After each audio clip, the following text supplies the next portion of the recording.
right? Criminal money, and therefore we need to prevent that, right? So then 4.13 talks about risk mitigation, right? We will leave that for you. Just take a quick look. Now then 4.15 give you the detailed guidelines from A to I, how you assess the effectiveness of your risk mitigation procedures. Alright? So what is the basis in which you can assess how effective your risk mitigation procedures or controls are? Okay? So A talks about the financial advisor's ability to identify changes in the customer profile, right? Like I've told you earlier before in this chapter, politically exposed person status, right? And financial and transactional behavior observed in the course of his business. Alright? So that person may not be a politically exposed person when you started relationship with that customer, but following which he can be a politically exposed person, and therefore are you able to identify the change, all right, and do the necessary once that particular customer becomes a politically exposed person, all right? I think this is quite clear, right? Now, for example, myself, right, at this moment I'm not a politically exposed person, all right. If I should go into politics, all right, and go and be a member of a political party and stand for election, right, then I may become a politically exposed person, right? Particularly if I'm elected and become a member of parliament or become a minister or having some status like that, right? So before I go into politics, I'm a non-politically exposed person.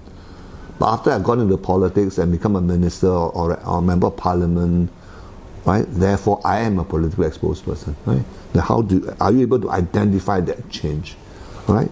In Singapore, it may be easier because of the media and so on, right? But yeah, so just take note of that. The definition of a politically exposed person, meaning a person that performs a prominent public function, all right? Not necessarily political as such, right? But a judicial function, become a judge, become a military officer and stuff like that.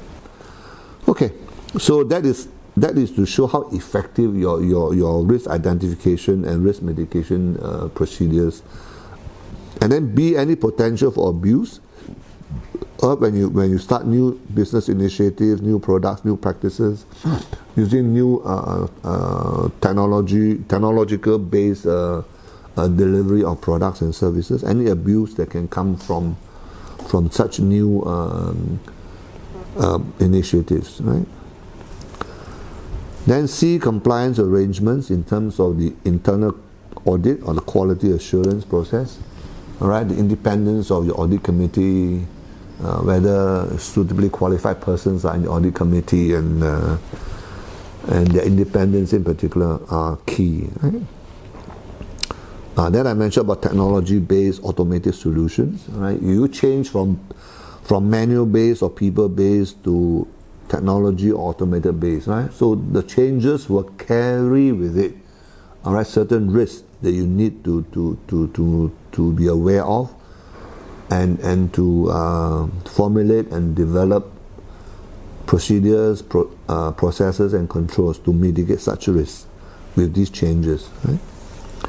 And then F talks about the adequacy of training, right? Therefore, I said earlier, maybe at least once a year you should send your staff, all your staff, for training in relation to AML and CFT. Okay, then the process of management reporting and escalating of pertinent AML CFT issues to your board, to your senior management, right? So how easy is this management reporting and this escalation of issues, right?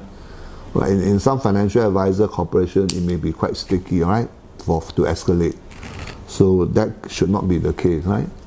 Because these are all very important issues. So there should be a freer line of escalation of pertinent AML CFT issues.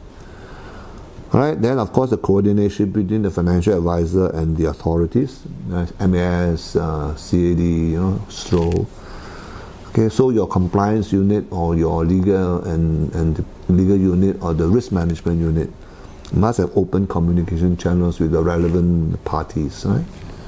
In relation to AML and CFT. And also the adequacy of the reliance on third parties. Now we have done that before, right? So now very quickly then 4.6 we talk about documentation. I do not plan to go into the detail on this one. And then the frequency of review, we have done that as well. Now here they give you a very specific guideline to keep your enterprise-wide risk assessments up to date, right? A financial advisor should review its risk assessment at least once every 2 years, right? So here they give you a guideline once every 2 years, or where material trigger events occur. All right. So what's the meaning of what do you mean by material trigger events? All right. Here they give you the guideline as well. Such material trigger events include, but are not limited to, right? Acquisition of new customer segments, right? You go into another customer segment, right? Whether retail or otherwise, or delivery channels, right? I mean, we have mentioned earlier automation and technology base, or launch of new products, a new sub-fund, IRP, right? Investment linked policy sub-fund, right? We want to launch a new collective investment product, right? A new unit trust, for example, right? So therefore, when you launch new products and services, you need to review. This is a trigger event. It's a material trigger event, and you therefore need to do your risk assessment, right? And the results of all these reviews should be documented and approved by the senior management, even if there are no significant changes to the financial advisor's enterprise-wide risk assessment. All right, so please understand what the definition of the trigger events are. And of course, these trigger events must be material, not any ordinary trigger event that will result you to do a enterprise-wide risk assessment review, because that can be very costly and time-consuming. All right, so in terms of cost, the financial advisor must take note of that. But having said that, there is this guideline at least once every 2 years, right? Once every 2 years. That is the minimum guideline provided here. Okay. Now across the page there, paragraph 5, it talks about international developments of new technologies, right? And that the financial services market and services are fast changing and growing at an accelerated pace, right?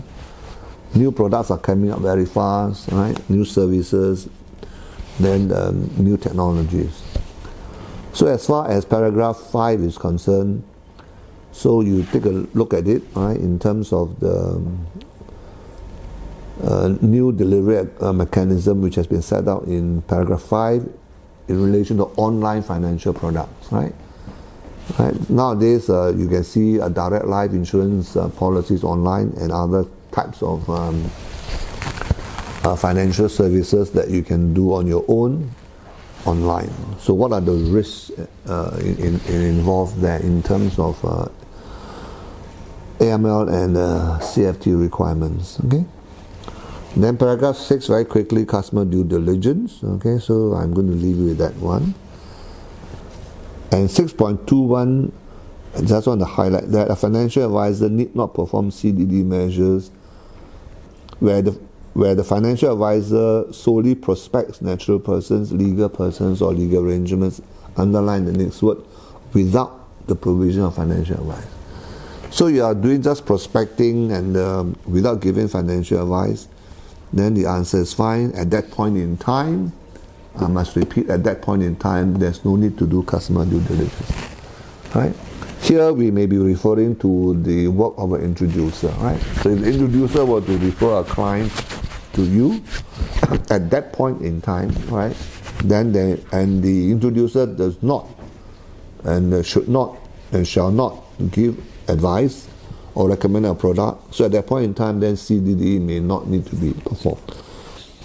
Then the rest of the paragraph from 6.3 on is again self-explanatory, so I'm going to leave you with that. Now 6.41 talks about the identification of customer. Now here we are talking about a post office box address, right?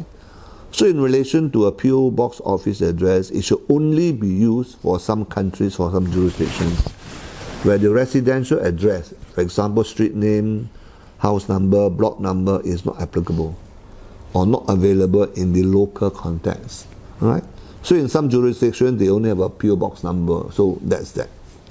Right? So if that be the case, then you may use a PO box number in terms of identification of a customer, and not otherwise.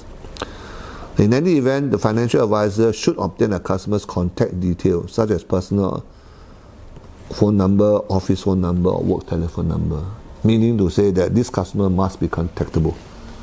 Although in terms of a residential address, it is not applicable in a certain particular situation or jurisdiction.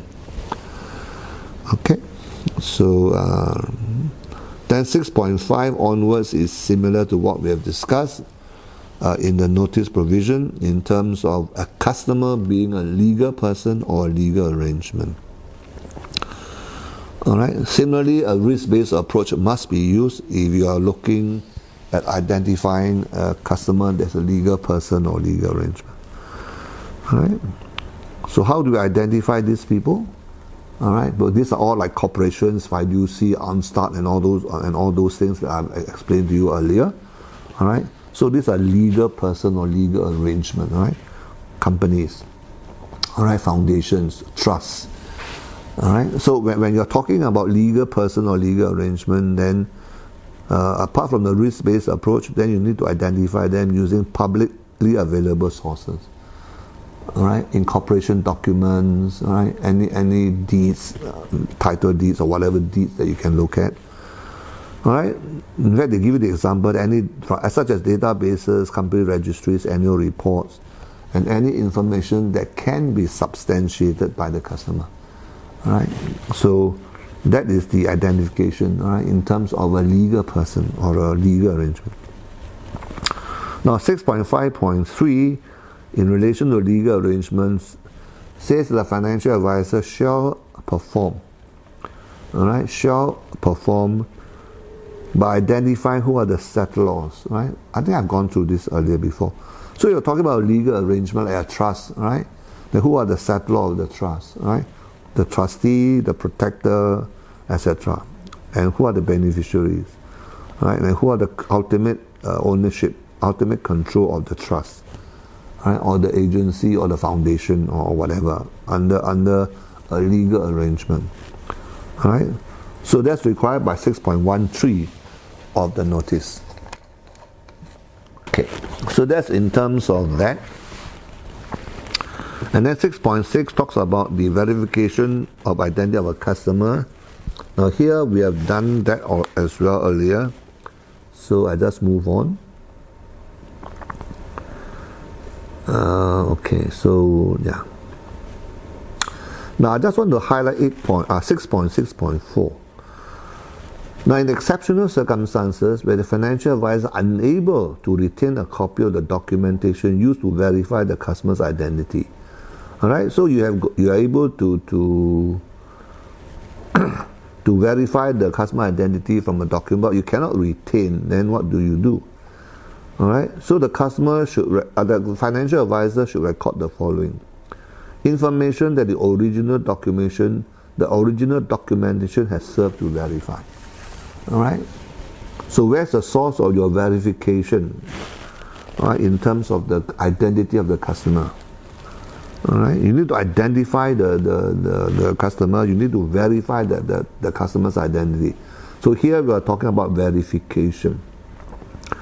Alright, so you cannot retain a copy of the verification for whatever reason, then you need to record the information that the original documentation has served to verify.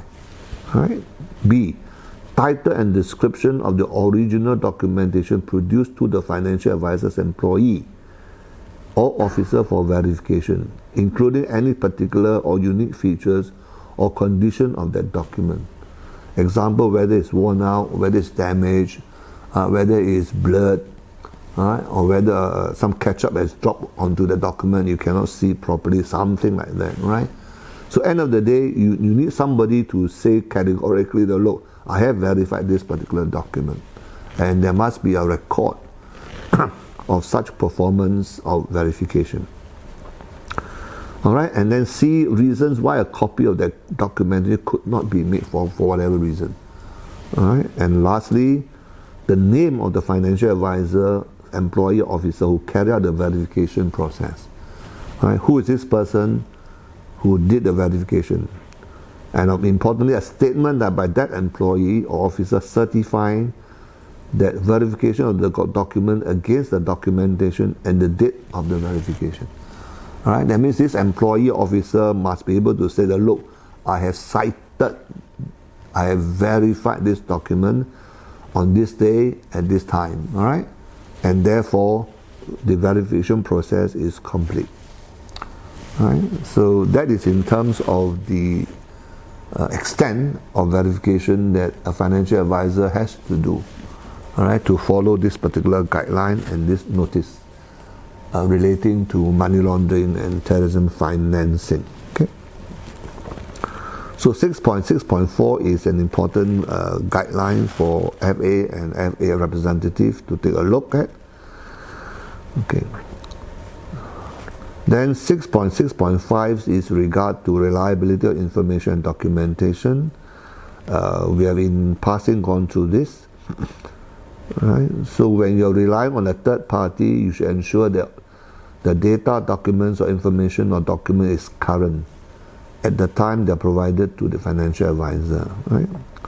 So you cannot rely on a third party's information and documentation, say 5 years ago, 6 years ago, or even 3 years ago. All right? It must be current. All right? Because customer information and customer data do change over time. Okay? All right, so you are relying on a third-party information or documentation. It should be as current as possible. All right. Now, where customer unable to produce an original document, what happens? All right, an original document such as an identity card or a passport or any original document. Can you accept a photocopy of a document? All right, and as you know, with modern technology, all right, the production of document is quite similar to the original one, right? With the advancement in technology in photocopying and the like, all right? So one has to be very careful regarding accepting a photocopied document. All right? So 6.6.6 says that if the customer is unable to produce an original document, right, a financial advisor may consider accepting a copy of the document provided that it is certified to be a true copy by a suitably qualified person. All right, they didn't define the meaning of a suitably qualified person, but in parentheses they say a notary public, all right, a lawyer or a certified public or professional accountant. Now here one has to be careful in using the word lawyer. A lawyer can be a practicing lawyer, or a lawyer can be a non-practicing lawyer, right? Similarly, an accountant or a professional accountant. All right. Generally, I would not suggest that you accept a certification from an academic lawyer or a lawyer who is not in practice, right?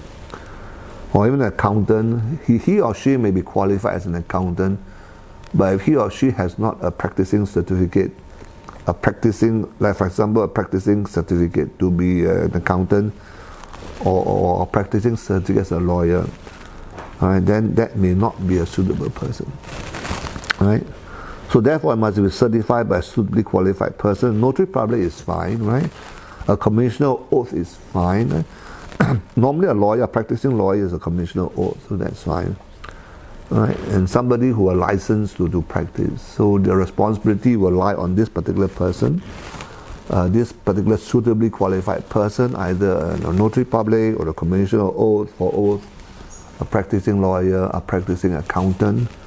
Or if that person certifies and put his stamp there in the red or the purple stamp onto the document, then probably that will suffice as a certified true copy. Or if a staff of the financial advisor, independent of the customer relationship, has confirmed he has cited the original document, he has looked at it and he has verified it, and then if this particular independent person from the financial advisor corporation signed and certified it, then that is also fine, right?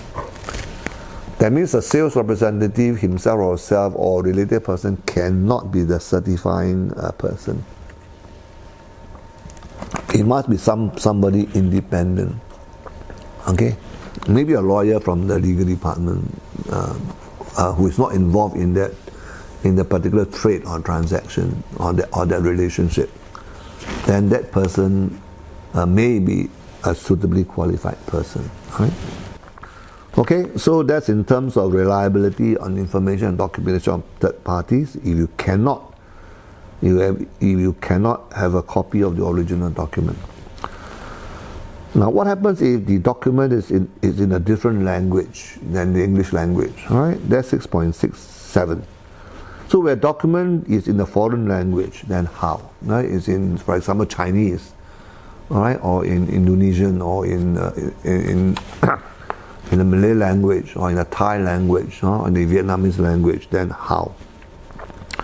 Right, so appropriate steps should be taken by the financial advisor to be reasonably satisfied that the document does in fact provide clear evidence of the customer's identity. Alright, so you have a document that's in the foreign language, then how? Right, the financial advisor should ensure that any document that is critical for performance of any measures required under the notice is translated into English. Right, so that document in a foreign language must be translated into English by a suitably qualified translator. All right. So out there in the market, there are qualified translators that do translation or transliteration services. I mean, as a lawyer, I use a few of these. All right, especially when I've got a contract that's written in Chinese or in Indonesian or in Bahasa. So when I need translation, I will go to these qualified translators and for them to translate. Right? And in the past, sometimes I also use the translator from the High Court. Right? And the High Court translators or the court translators will translate the document for a fee. But sometimes they're overwhelmed by work, so therefore they may not have the time or the resources to do the translation for you. Therefore, you have to go to some qualified translators to have it translated. Alright, now alternatively, the financial advisor may rely on the translation of such document by a staff of the financial advisor independent of the customer who is conversant with their foreign language. Right? So if a proficient member of staff that does the translation, that's fine. But the condition is that this translator must not be related in any way, all right, to the sales process, all right. So he or she must not be involved at all in the selling process or in the advisory process of the business relation, right? Right. Okay, 6.8 give you a guideline, give you some guidance on your documentation, right? Apart from that they can be produced reasonably promptly when required, and they must be kept in such a way that they can be used as evidence in court, and of course, without saying, it must be clear and legible, right?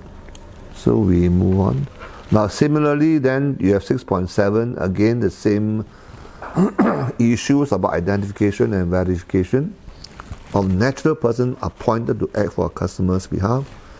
Now similar requirements or similar guidelines apply, right?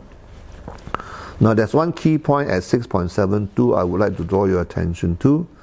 Now if there's a long list of natural persons appointed to act on behalf of a customer, so alright, say the customer appointed 10 persons or more, alright, to be authorized signatures or to to be able to liaise with the representative for instructions or for transactions or trades, where the advisor should verify at least a minimum those natural persons who can deal directly with the financial advisor. Okay, so they have 10 or more, but who are the people that will normally deal with the financial advisor? Right, so these people must be set out clearly in that regard.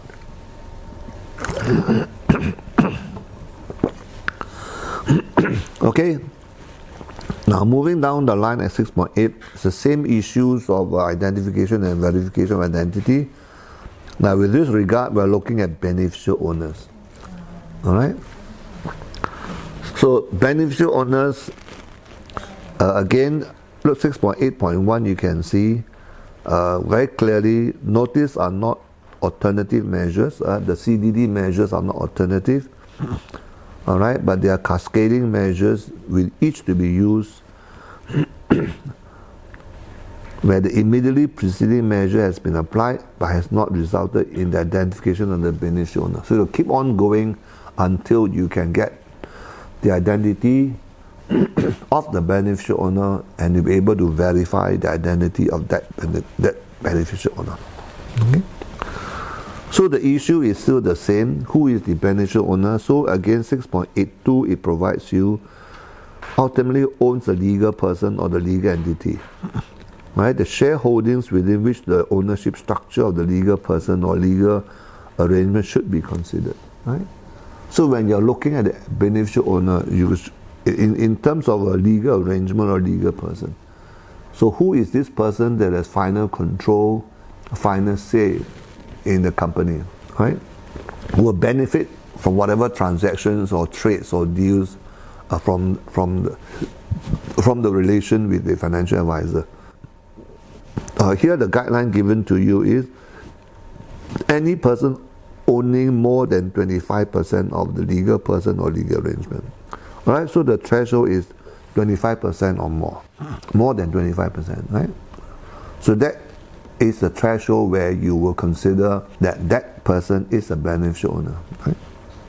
Majority stake in the company, right? 25%. Or substantial stake in the company, right?